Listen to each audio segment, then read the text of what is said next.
friends, I'm Aarti Bartake here, and today we are going to varnish this stunning abstract painting that I completed recently. At the back of this, I have given the title, my name, mentioned the materials, the date, everything. And so basically this painting is ready to get varnished.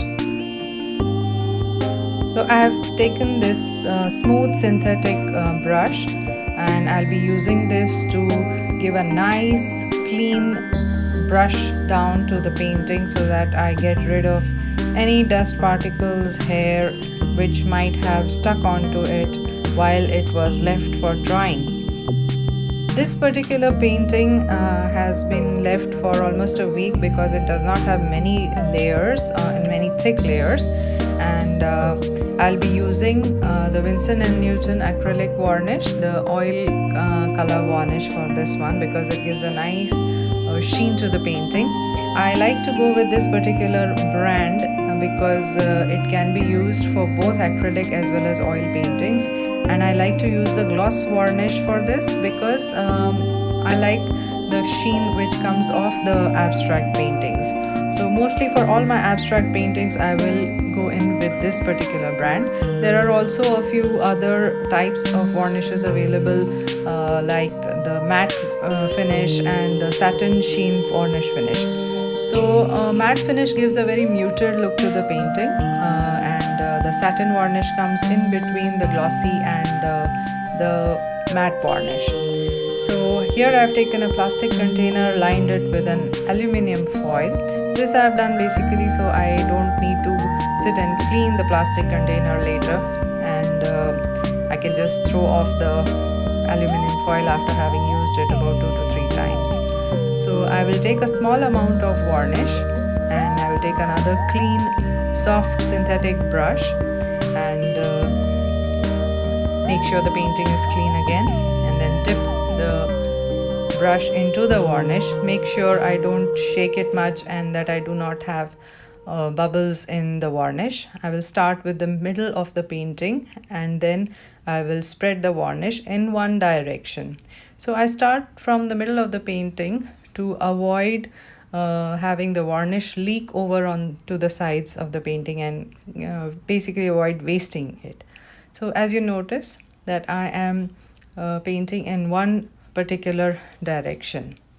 So like I mentioned earlier, when you have a thicker layer of painting with you, you have to leave it for curing for more than a week, sometimes maybe about a week to 10 days, because even though the painting may feel dry to the touch, it may still be wet underneath, and if you do a varnish coat on top of this painting, you may find a certain amount of clouding happening on the painting. So best to leave the painting to dry completely before going in with your varnish. Now why does one varnish? I like to varnish one for the nice sheen it gives, and also the colors pop up after a varnish. It makes them more vibrant. As from a utility point of view, it saves your painting against the dust, scratches, and also against the UV rays, the ultraviolet rays. So it gives your painting a longer life, and it makes it keep looking shiny new. So I just like to varnish all my paintings, and it depends on the kind of painting that I'm doing. So the kind of varnish also comes along with the painting. So as I told you, for abstracts it is glossy. For landscapes I use the matte finish. And notice that I go in one direction only here. Even though I have positioned my painting horizontally now, I am going cross section wise because I want the varnish to go into each and every groove.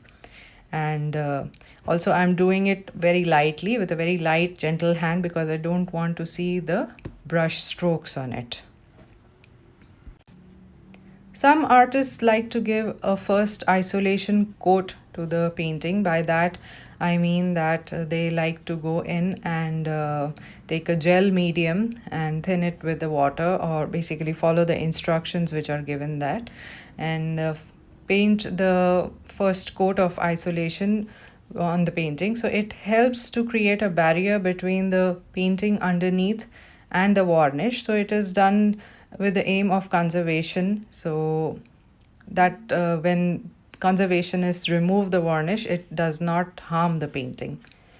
Now, get those photographs of your artworks before you varnish your painting, because there is a certain amount of reflection which comes off the painting.